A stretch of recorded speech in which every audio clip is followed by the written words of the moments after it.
Welcome to the summer series of Learn Piano, a Personal Practice. I'm Cynthia from Cynthia Ali Studios. So this summer, we'll step away from our piano and tune into the sunlit world of music all around us. From concerts to books and conversations, we'll find music in the everyday. So stretch your hands and imagination as we open our hearts and ears. We'll grow our piano practice in unexpected places this summer.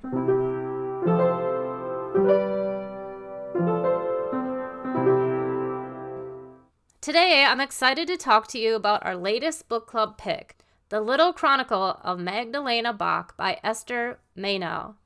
This book gave us such a personal look at the life of J.S. Bach through the eyes of his wife, Anna Magdalena, and it really brought their world to life for me. First, we got to know Anna Magdalena. She wasn't just Bach's wife. She was a musician, a singer, a partner, and a real pillar in his life. One part I especially loved was reading about how Bach would travel on foot, sometimes for days, just to hear another master organist perform. His trip to hear Buxtehude was especially memorable, and I had a smile at the story that Buxtehude wanted Bach to marry his daughter.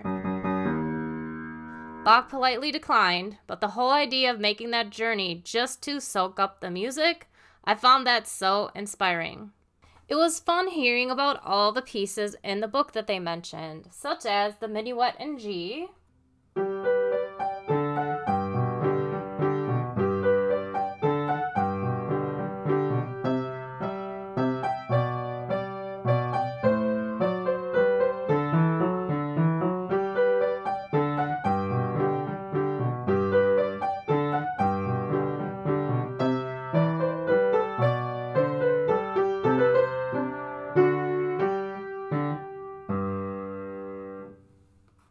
We also heard about the polonaises.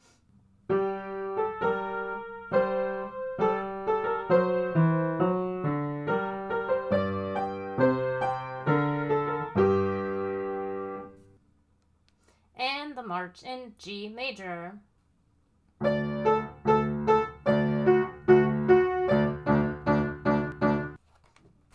the musette in D major, one of my favorite ones.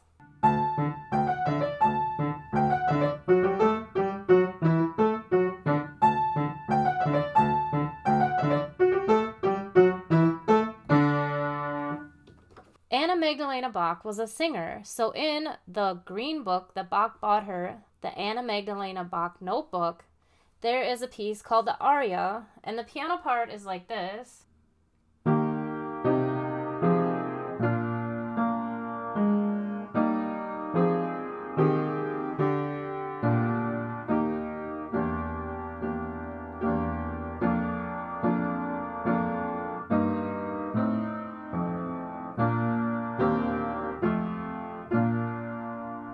And then the singing part, I'll just play that on the piano, sounds like this.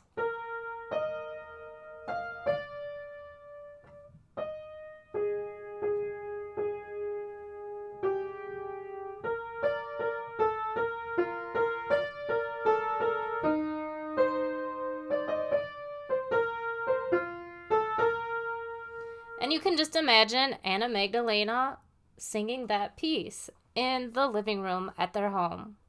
We also heard about the famous pieces such as Prelude in C.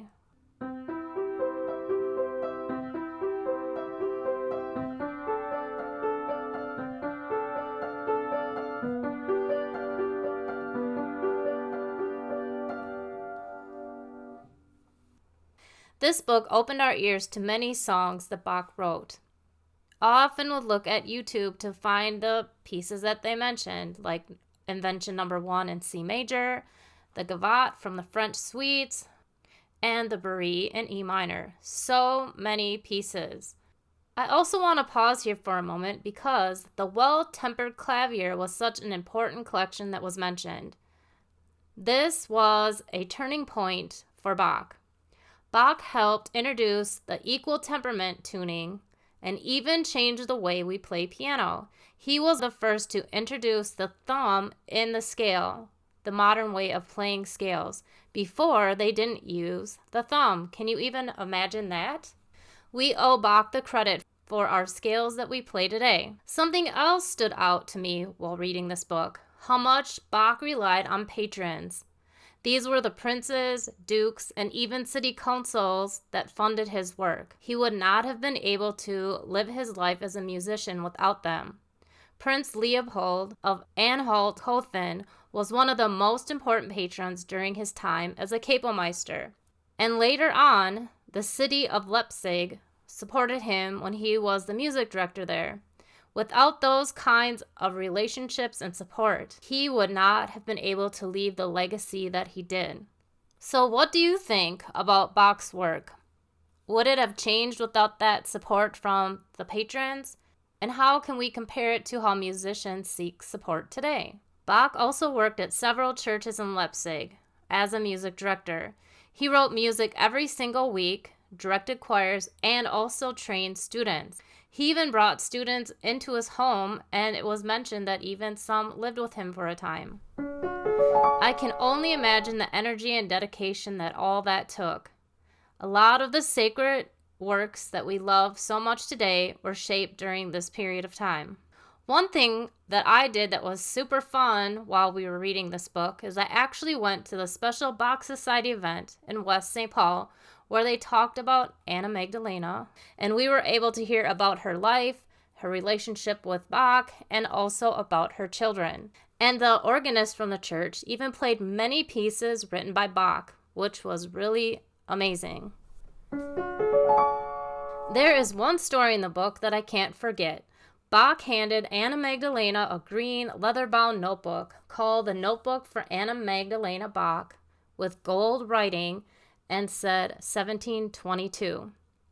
This was a book with songs that Bach had written. In those days, they had empty staff paper and they would fill in notes and write them by hand. Just picturing that moment makes me feel the love and beauty that they shared in music together along with their family. Bach was the father to 20 children, but not all of them survived until adulthood. Some of them became composers. This book inspired me so much that I even went to another concert, a Bach Society organ concert at Hope Presbyterian Church in St. Paul, where they played selections from the Klavierübung, which was mentioned in this book.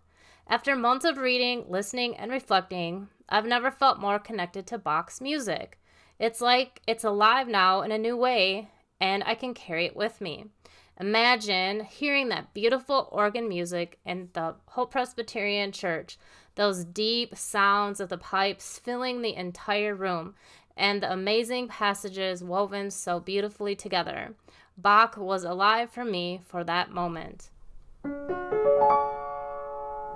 I also attended the Bach Society Masterclass. This was very inspiring, especially the community concert that shared Bach's music. There were a few pieces that really touched my heart. One was the Italian Concerto. That was so beautiful. And also the Preludium number 5, book 2. And just to give you a little sample of that one, I actually got the sheet music and I'm working on it. This one opens up like this.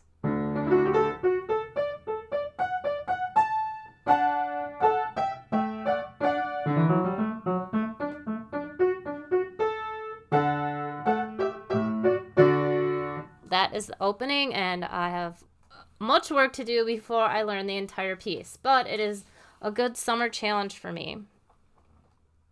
There's another quote from the book that really moved me. I never saw him elated by admiration. I never saw him cast down by lack of it. I always felt he had within him some other standard other than this world. In today's world of social media and outside opinions, how do we build that kind of inner compass that Bach had? What would it look like to follow a deep standard in our work and our life, unaffected by the standards of the world? That is something to ponder. I want to close on something more tender. On page 2 in the book, Anna Magdalena says, "Poor as I am, and forgotten in charity of the town of Leipzig, and old, I was yesterday 57 years old.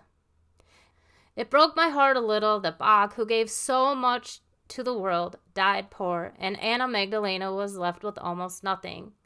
I can hardly imagine that.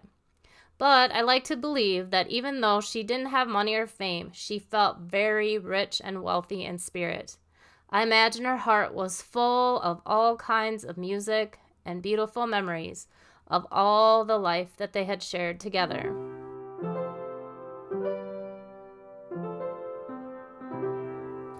This summer, we are reading The Art of Practicing, a guide to making music from the heart by Madeline Brewster. Join us as we read this starting June 15th through the end of the summer. If you'd like to keep up to date on the book club, email me to be added to the list at contact@CynthiaAliStudios.com or find us on Facebook under the Piano Studio Book Club. This will help you keep up to date on what books we're reading and which page numbers we're on. So I invite you to join the book club to enhance your summer piano learning.